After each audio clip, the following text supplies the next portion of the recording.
Hello అండి, welcome back to our channel. ఈ రోజు స్టోరీ విలన్ హస్బెండ్ ఎపిసోడ్ 10.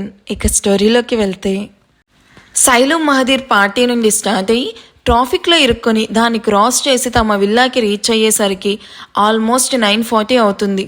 హో గాడ్, ఇవాళ ఏంటండి ఇంత ట్రాఫిక్ ఉంది అని ఇంట్లోకి రాగానే అలసటగా సోఫాలో కూర్చొని మెయిడ్ ఇచ్చిన వాటర్ తాగుతూ ఆద్య వచ్చిందా అంటూ మెయిడ్ పద్మా వైపు చూస్తుంది. అమ్మాయి గారు వచ్చి చాలాసేపు అవుతుంది మేడం, బాగా డిస్టర్బ్గా ఉన్నాను, ఎవరు డిస్టర్బ్ చేయకండి అని సీరియస్గా చెప్పి రూమ్లోకి వెళ్ళారు. డిన్నర్ చేయడానికి కూడా రాలేదు. పిలవాలని 2 సార్లు అమ్మాయి గారు రూమ్ దగ్గరికి వెళ్ళాను, కానీ అమ్మాయి గారు డిస్టర్బ్ చేయొద్దు అన్నారని ఆగిపోయి ఇప్పటి వరకు పాప డిన్నర్కి వస్తారేమో అని చూస్తూ ఉన్నాను మేడం. ఆద్య డిస్టర్బ్ చేయొద్దు అంటే ఊరుకోవడమేనా?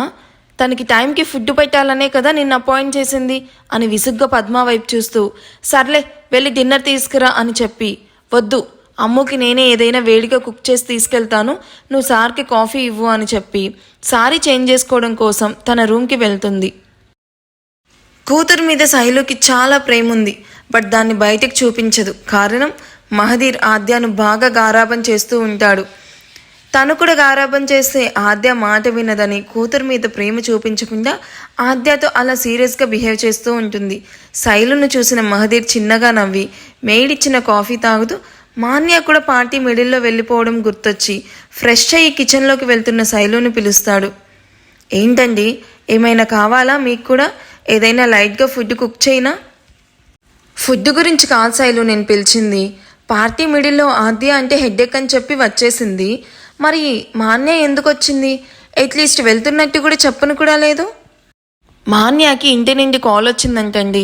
తన మదర్ కాల్ చేసి అర్జెంటుగా రమ్మని చెప్పారట. అందుకే హడావిడిగా వెళ్ళిపోయింది. ఆద్య కాల్ పిక్ చేయలేదని చెప్పి నాకు కాల్ చేసి చెప్పింది. ఈ విషయం మీకు చెప్పాలి అనుకున్నా, బట్ పార్టీ హడావిడిలో మర్చిపోయాను. అవునా? ఏంటో ఫ్రెండ్స్ ఇద్దరు ఒకేసారి పార్టీ నుండి వెళ్ళిపోయారు అని నిష్ఠూరిస్తూ, మార్నింగ్ మాన్యాకి కాల్ చేసి ఇంటికి రమ్మని చెప్పు. ఎలాగో వినయ్ వాళ్ళ ఫ్యామిలీ వస్తున్నారు కదా, సరదాగా అందరం టైం స్పెండ్ చేయొచ్చు. What you say Shailu? అలాగేనండి, తప్పకుండా పిలుస్తాను. కుదిరితే తన పేరెంట్స్ని కూడా తీసుకొని రమ్మని చెప్తాను. నీ కూతురు మీద మాత్రం నాకు చాలా కోపంగా ఉంది. 2 గంటలు కష్టపడి రెడీ చేసి పార్టీలో 20 నిమిషాలు కూడా లేదు అని రుసరుసలాడుతూ కిచెన్లోకి వెళ్తున్న శైలుని చూసి హాయిగా నవ్వేస్తాడు మహదీర్. శైలు ఆద్య కోసం వేడివేడిగా వెజ్ న్యూడిల్స్ ప్రిపేర్ చేసి అది ఆద్య రూమ్లోకి తీసుకురమ్మని చెప్పి తన ఆద్య రూమ్ వైపు వెళ్తుంది. మెయిడ్ ట్రే టేబుల్ మీద పెట్టేసి బయటకు వెళ్ళగానే black shirt with pink tube sleeveless top వేసుకొని తన వైట్ కలర్ టెడ్డీ బేర్ని హక్ చేసుకొని ముద్దుగా పడుకొనున్న కూతుర్ని చూసి నవ్వుతూ తన తల నిమురుతూ ఉంటుంది. పడుకున్నప్పుడు ఎంత క్యూట్గా ఉంటుందో, ఎంత ఇన్నోసెంట్గా ఉంటుందో, మెలకుగా ఉంటే అంత రాక్షసులా బిహేవ్ చేస్తుంది అని నవ్వుకుంటూ ఆద్యాని బలవంతంగా నిద్రలేపుతుంది. అబ్బా మమ్మీ, నన్ను పడుకోనివ్వు, నాకు మూడ్ అస్సలు బాగాలేదు, ఇరిటేట్ చేయకుండా వెళ్ళమ్మా అని అటువైపు తిరిగి పడుకుంటుంది. అలా ఎంటీ స్టమక్తో పడుకోకూడదే, నా మాట విని కొంచెమైనా తిని పడుకో. పైగా హెడ్ఏక్ అంటున్నావు, కాస్తైనా తిను ఆద్య అని కష్టంగా ఆద్యాని పైకి లేపి కూర్చోబెట్టి కొంచెం కొంచెం తినిపిస్తూ ఉంటుంది. జైను తిట్టుకుంటూ పడుకున్న ఆద్యాకి శైలు లేపడం వల్ల మళ్ళీ జై గుర్తు రావడంతో, లోఫర్ డాఫర్ ఫాల్తూ, ఇంకోసారి వాడు నాకు కనిపిస్తే లైఫ్లో మర్చిపోలేని విధంగా నా స్టైల్లో వాడికి టార్చర్ చేస్తాను అని తిట్టుకుంటూ కూర్చుంటుంది. నోరు తెరవ్వే అని ఆద్య నెత్తి మీద ఒక్కటి కొడుతూ, ఆ బ్రెయిన్కి కొంచెమైనా రెస్ట్ ఇవ్వు, ఎప్పుడు చూడు ఆఫీసు, వర్క్, ప్రాజెక్ట్, ఇవే లైఫ్ కాదు అని చిరుకోపంతో చెప్తుంది. హబ్బా అని తల రుద్దుకుంటూ, అసలే ఆ మెంటలోడి వల్ల నా మూడంతా బాగాలేదని నేను ఏడుస్తూ ఉంటే ఈ మమ్మీ ఒకటి నాకు ఈజిప్ట్ మమ్మీలాగా తయారయ్యింది అని అనుకుంటూ, అసలే తలనొప్పిగా ఉంటే మళ్ళీ తల మీద కొడతావు, నాకు నువ్వు వద్దు, నీ న్యూడిల్స్ వద్దు, పో పే అని చెప్పి అలిగినట్టు వాటర్ తాగి అలాగే పడుకుంటుంది. ఏయ్, తిన్న వెంటనే పడుకోకూడదు, 2 మినిట్స్ అయినా లేచి కూర్చో. మమ్మీ, ఇరిటేట్ చేయకుండా వెళ్ళు, నా మూడ్ నిజంగానే వరస్ట్గా ఉంది, నువ్వు ఇంకా ఇక్కడే ఉంటే నేనే బయటికి వెళ్ళిపోతాను అని సీరియస్గా చెప్తున్న కూతుర్ని చూసి, నీ ఇష్టం వచ్చినట్టు ఏడు అని శైలునే ట్రే తీసుకుని బయటకు వెళ్ళిపోతుంది. రే విలన్, ఇంకోసారి నా కళ్ళకు కనిపించావో నిన్ను ఏం చేస్తానో కూడా నాకే తెలియదు అని జైని తిట్టుకుంటూ ఆద్య ఎప్పటికో నిద్రలోకి జారుకుంటుంది. తన చేతిలో ఉన్న ట్రే మేడ్ చేతిలో పెట్టి తన రూమ్ వైపు వెళ్తున్న శైలజాకి మ్యారేజ్ బ్రోకర్ నుండి కాల్ రావడం చూసి నవ్వుతూ కాల్ లిఫ్ట్ చేస్తుంది. నమస్తే శైలజ గారు, అంతా క్షేమమేనా? ఈ టైంలో కాల్ చేసి డిస్టర్బ్ చేసినందుకు క్షమించండి. మీతో ఇంపార్టెంట్ విషయం మాట్లాడాలి. మీరు ఫ్రీగా ఉన్నారా? హలో శర్మ గారు, నమస్తే అండి. యా, మేమందరం బాగున్నాం. మీరెలా ఉన్నారు? మీ వైఫ్, కుమారి అండ్ పిల్లలు అందరూ బాగున్నారా అని శర్మ ఫ్యామిలీ మీద ఉన్న అభిమానంతో ఆప్యాయంగా పలకరిస్తుంది శైలజ. ఇక్కడ మేమంతా క్షేమంగానే ఉన్నాం శైలజ గారు. మీతో కొంచెం మాట్లాడాలి, వీలవుతుందా? చెప్పండి శర్మ గారు, ఫ్రీగానే ఉన్నాను. ఈ టైంలో కాల్ చేశారంటే ఏదో ఇంపార్టెంట్ విషయమే అయ్యుంటుంది. అవునండి, చాలా ఇంపార్టెంట్ విషయం మాట్లాడాలి. అదేంటంటే మన ఆద్య పాపకి చక్కటి సంబంధం దొరికింది. అబ్బాయి చాలా అందంగా ఉన్నాడు. పైగా ఆద్య పాప ఫోటో చూశాక చేసుకుంటే తననే చేసుకుంటాను అని కూడా అంటున్నాడు. నిజమా? నిజమా శర్మ గారు? ఎంత గుడ్ న్యూస్ చెప్పారండి. ఇంతకీ అబ్బాయి ఎవరు? వాళ్ళది ఏ ఊరు? అబ్బాయి ఏం చేస్తుంటాడు? తన ఫ్యామిలీ డీటెయిల్స్ ఏంటి? అబ్బాయి వాళ్ళది ఈ ఊరే. వాళ్ళు కూడా మీలాగే చాలా ధనవంతులు. పైగా ఒక్కడే కొడుకు, కోట్లకి వారసుడు. ఏ చెడ్డ అలవాట్లు లేవు. మన ఆద్య పాప పక్కన రాజాలా ఉంటాడు. అందుకే లేట్ చేయకుండా మన పాప ఫోటో పంపించాను. వాళ్ళకి పాప బాగా నచ్చింది. మీకు కూడా పంపిస్తాను. మీరు ఓకే అనుకుంటే మంచి రోజు చూసి పెళ్లి చూపులు అరేంజ్ చేసుకుందాము. అలాగే శర్మ గారు, ముందు అబ్బాయి photo and family details send చేయండి. నేను ఆయనకు కూడా చెప్తాను అంటూ సంతోషంగా కాల్ కట్ చేశాక శర్మ పంపించిన పిక్ చూసి, వావ్, అబ్బాయి చాలా బాగున్నాడు, అమ్ము పక్కన పర్ఫెక్ట్గా ఉంటాడు అని నవ్వుతూ తన రూమ్లోకి వెళ్ళి ఏమండి అంటూ వాష్రూమ్లో ఫ్రెష్ అవుతూ ఉన్న మహదీర్ను పిలుస్తుంది. శైలు 5 మినిట్స్ బాత్ చేస్తున్నా అని చెప్తున్నా ఆగకుండా డోర్ బాధేస్తున్న శైలుని తిట్టలేక, తిట్టే ధైర్యం లేక తనను తాను కొట్టుకుంటూ, ఏయ్ ఏంటి నీ గోల? ప్రశాంతంగా స్నానం కూడా చేయనీవా? అది కాదండి, మీకు గుడ్ న్యూస్ చెప్పాలి. అందుకే హ్యాపీనెస్ ఆపుకోలేకపోయాను. ఆద్య పుట్టగానే నీకు ఆపరేషన్ చేయించాను కదా, ఇప్పుడు గుడ్ న్యూస్ ఏంటి శైలు అని నవ్వు ఆపుకుంటూ అడుగుతూ ఉన్న మహదీర్ని చూసి సీరియస్గా చూస్తూ ఉంటుంది శైలు. శైలు ఫేస్ చూసి నవ్వుకుంటూ, సరే సరే, ఇచ్చిన లుక్స్ చాలే కానీ ఇంతకీ ఆ గుడ్ న్యూస్ ఏంటి అంటూ తల తుడుచుకుంటూ అడుగుతాడు. ఇదిగో ఈ ఫోటో చూడండి అని మహదీర్ చేతిలో మొబైల్ పెడుతుంది. ఫోటో ఏంటి అని శైలు మొబైల్ తీసుకొని చూసిన మహదీర్కి బ్లాక్ ఫార్మల్స్లో చాక్లెట్ బాయ్లా కనిపిస్తున్న అబ్బాయిని చూసి, ఎవరు శైలు ఈ అబ్బాయి? చూడ్డానికి హీరో రామ్ లాగా క్యూట్గా ఉన్నాడు అని చిరునవ్వుతో అడుగుతాడు. మన ఆద్య కోసం మ్యాచ్ చూడమని శర్మ గారికి చెప్పాను కదండి. ఆయన ఇందాకే కాల్ చేసి ఈ అబ్బాయి గురించి చెప్పాడు. మన ఆద్య ఈ అబ్బాయికి బాగా నచ్చిదండ. మనకు కూడా నచ్చితే పెళ్లి చూపులు అరేంజ్ చేస్తానని శర్మ గారు చెప్పారు అని ఆనందంగా చెప్తుంది.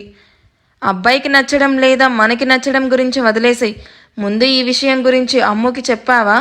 ఇది కదా మన ముందున్న పెద్ద టాస్క్ అని కళ్ళెగరేస్తూ అడుగుతున్న మహదీర్ని చూసి అప్పటి వరకు నవ్వుతూ ఉన్న శైలు ఒక్కసారిగా డల్ అవుతుంది. నేను ఈ విషయం గురించే మర్చిపోయానండి అని తల మీద చేతులు పెట్టుకొని ఇప్పుడు ఎలా దీన్ని పెళ్లి కొప్పించాలి అని మహదీర్ వైపు చూస్తుంది. నువ్వు తొందరపడి అప్పుడే ఆద్యతో ఈ ప్రపోజల్ గురించి డిస్కస్ చెయ్యకు. ఇప్పుడే కదా ఈ సంబంధం గురించి చెప్పారు. వాళ్ళు ఎవరో ఏంటో నేను ఎంక్వైరీ చేయిస్తాను. వాళ్ళు ఓకే అనుకున్నాక ఆద్యతో మాట్లాడదాము. పైగా ఆద్య హెడ్ఏక్ అంటుంది. నువ్వు దీని గురించి చెప్పి తనతో గొడవపడి తన హెడ్ఏక్ మరింత పెద్దది చెయ్యకు. శైలు కోపంగా మహదీర్ వైపు చూస్తూ, అంటే ఏంటండి, నాకు గొడవ పడ్డం తప్ప ఇంకేం పనిలేదనుకుంటున్నారా? మీకు మాత్రమే మీ కూతురు మీద ప్రేమ ఉన్నట్టు మాట్లాడకండి అని విసుగ్గా చెప్పి అలిగి బెడ్ మీద పడుకుంటుంది. అబ్బో, మేడం గారికి కోపం వచ్చిందే అని నవ్వుతూ శైలుని వెనుక నుండి హక్ చేసుకుంటూ తనకి గిలిగింతలు పెడుతూ నవ్వించగానే ఎక్కువసేపు నవ్వలేక త్వరగానే కాంప్రమైజ్ అవుతూ మహదీర్ చేతుల మీద తలవాల్చి ఆద్య పెళ్లి గురించి కలలకంటూ నెమ్మదిగా కళ్ళు మూసుకొని నిద్రపోతుంది. శైలు నిద్రపోయాక తనని జాగ్రత్తగా పిల్లో మీదకి షిఫ్ట్ చేసి కూతురు రూమ్లోకి వెళ్ళి బెడ్షీట్ నీట్గా కప్పాక ఏసీ అడ్జస్ట్ చేసి ఆద్య పెళ్లి గురించి ఆలోచిస్తూ తను కూడా పడుకుంటాడు మహదీర్. మాయా ఫ్రెష్ అయ్యి వచ్చాక రూమ్లో కనిపించని రేణుకా కోసం చూసి తను వెళ్ళిపోయింది అనుకుంటూ డోర్ లాక్ చేసి ఫ్రీగా ఉండేలాగా నైట్ డ్రెస్లోకి చేంజ్ అయ్యాక మిర్రర్ ముందు కూర్చొని స్కిన్ కేర్ చేసుకుంటూ మిర్రర్లో తన వైపు తానే చూసుకుంటూ ఉంటుంది. మిర్రర్లో తనకి తాను షాడో బదులు ఒక అబ్బాయి అందమైన రూపం కనిపించడంతో నవ్వుతూ తన వైపు చూస్తూ ఉంటుంది. ఈరోజు నా బర్త్డే విష్ కోసం ఎంతలా వెయిట్ చేశానో తెలుసా అని డల్గా మిర్రర్లో కనిపిస్తున్న రూపంని క్వశ్చన్ చేస్తూ అడుగుతుంది. నిన్ను నేను తలుచుకొని క్షణం అంటూ లేదురా, అంతలా నాలో నిండిపోయావు. బట్ నీకు మాత్రం నేను గుర్తు రావడం లేదా? నా కోసం ఒక్కసారైనా వస్తావేమో అని పిచ్చిదానిలాగా నిన్ను లవ్ చేస్తూ ఉన్నా హర్ష. ఇప్పటికైనా జరిగింది మర్చిపోయి నా కోసం వచ్చే హర్ష, ప్లీజ్. మన మధ్య ఈ దూరాన్ని నేను భరించలేకపోతున్నాను. అన్నయ్య డాడీ కోసం నేను నవ్వుతూ ఉన్నానే కానీ నిన్ను ఎవ్రీ మినిట్ నేను మిస్ అవుతూనే ఉన్నా. ప్లీజ్ కమ్ బ్యాక్ హర్ష అంటూ తన వార్డ్రోబ్లో దాచుకున్న కొన్ని థింగ్స్ బయటకు తీసి వాటిని చూసి హర్షతో తనకున్న మెమరీస్ గుర్తు చేసుకుంటూ I love you but I hate you అని కన్నీళ్లు తుడుచుకుంటూ ఆ ఫొటోస్ వైపు చూస్తూ ఉంటుంది. మన మాయా పాప ఆల్రెడీ లవ్లో ఉన్నట్టుందేంటి? ఈ హర్ష ఎవరు?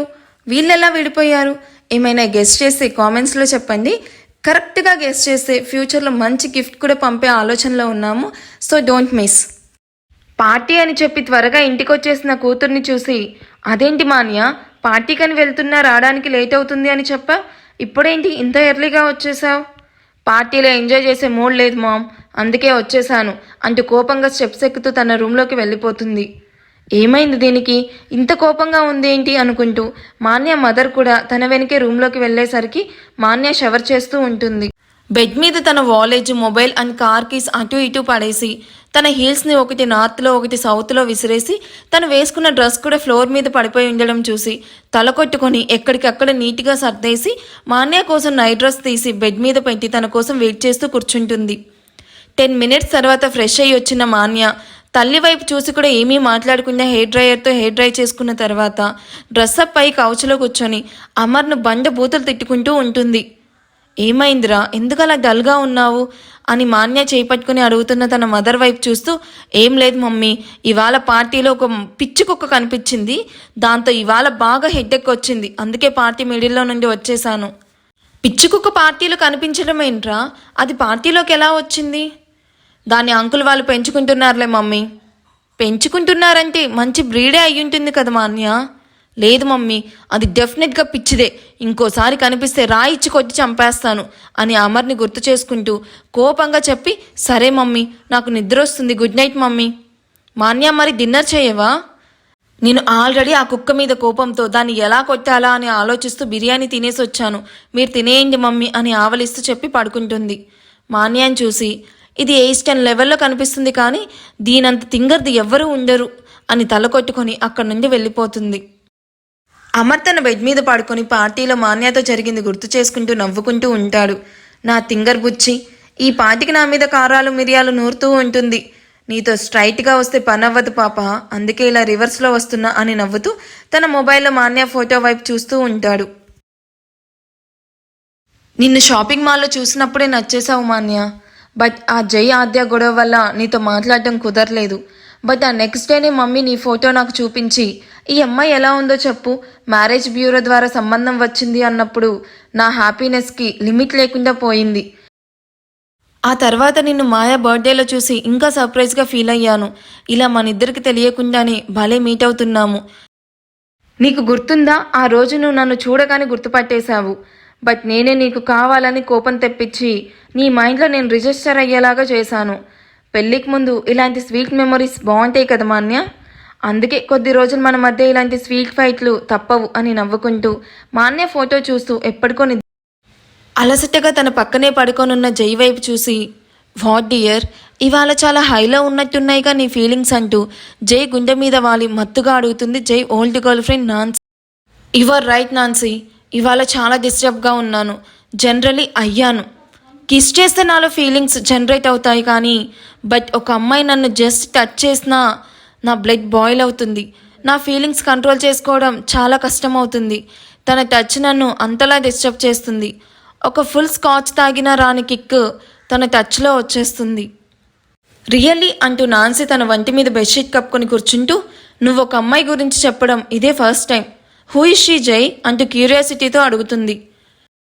తన పేరు ఆద్య, మై డాడ్ ఫ్రెండ్ డాటర్ అంటూ నాన్సీ వడిలో తలపెట్టుకొని చెప్తాడు. ఆద్య నేమ్ చాలా బ్యూటిఫుల్గా ఉంది జై, మరి అమ్మాయి ఎలా ఉంటుంది? పేరుకు తగ్గట్టుగానే చాలా అందంగా, క్యూట్గా, ఈవెన్ మోర్ హాట్గా కూడా ఉంటుంది, కాకపోతే బలపు కూడా అంతే ఉంటుంది అని పళ్ళు నూరుతూ ఆద్యను గుర్తు చేసుకుంటూ కోపంగా చెప్తాడు. హా అవునా, అంత అందమైన అమ్మాయికి ఆ మాత్రం ఉండడం న్యాచురల్ జై అంటూ జై వైపు చూసి తన తల నిమురుతూ నిన్న విషయం అడిగినా జై ఆన్సర్ ఇస్తావా? నాన్సీ చేయి పెట్టుకుని పెదాలకి ఆనించుకొని నాకు మామ్ మాయా తర్వాత ఇంత దగ్గరగా వచ్చింది నువ్వు మాత్రమే నాన్సీ, అలాంటిది నీకు ఎందుకు అబద్ధం చెప్తాను? ఇంకా ఎందుకు జై ఇలాంటి లైఫ్ లీడ్ చేస్తున్నావు? నువ్వేంటో నాకు చెప్పావు, అలాగే నీ ఫ్యామిలీకి కూడా చెప్పి ఈ లైఫ్ నుండి దూరంగా వెళ్ళిపోయి న్యూ లైఫ్ స్టార్ట్ చేయి ప్లీజ్ జై. జై నాన్సీ వళ్ళలో నుండి లేచి తన మొహంలోకి మొహం పెట్టి చూస్తూ, నాకు దూరంగా నువ్వు ఉండగలవా అని సీరియస్గా చూస్తూ అడుగుతాడు. నాన్సీ తల వంచుకొని ఉంటాను అని అబద్ధం చెప్పడం చూసి జై మెడపెట్టుకొని డీప్గా కిస్ చేసి వదులుతూ దూరం జరుగుతున్న జైని వెళ్లకుండా ఆపి తనే కిస్ చేయడం స్టార్ట్ చేస్తుంది. జై మెల్లగా నాన్సీని బెడ్ మీదకి షిఫ్ట్ చేసి తను నాన్సీ మీదకి చేరి ఇద్దరికి కలిపి బెడ్షీట్ కప్పేస్తాడు. మన స్టోరీ ఇప్పుడే కదండి స్టార్ట్ అయింది, అప్పుడే జై క్యారెక్టర్ని జడ్జ్ చేయకండి. తను ప్లే బాయ్ అని ముందే చెప్పాను. సో ఇలాంటి ప్లే బాయ్ను అదే ఎలా మార్చుకుంటుంది అన్నదే స్టోరీ. హీరోయిన్ ఎంటర్ అవ్వగానే అలా ఎలా చేంజ్ అయిపోతారు చెప్పండి? జై అలా చేంజ్ అవ్వడానికి రీజన్ తెలియాలి. హీరోయిన్తో లవ్లో పడాలి. మన పాప తన లవ్తో జైను చేంజ్ చేసుకోవాలి. అబ్బో చాలా స్టోరీ ఉంది. మీరు లైక్ చేసేటప్పుడు హైప్ అనే ఒక ఆప్షన్ వస్తుంది కదా, అది క్లిక్ చేసి పాయింట్స్ యాడ్ చేయండి. దీనివల్ల మన ఛానల్కి కొంచెం రీచ్ ఎక్కువ వస్తుందంట. సో ప్లీజ్ అది చేయండి. అండ్ ఎపిసోడ్ ఎలా అనిపించిందో కూడా నాకు కామెంట్ చేయండి. Thank you for watching. Bye.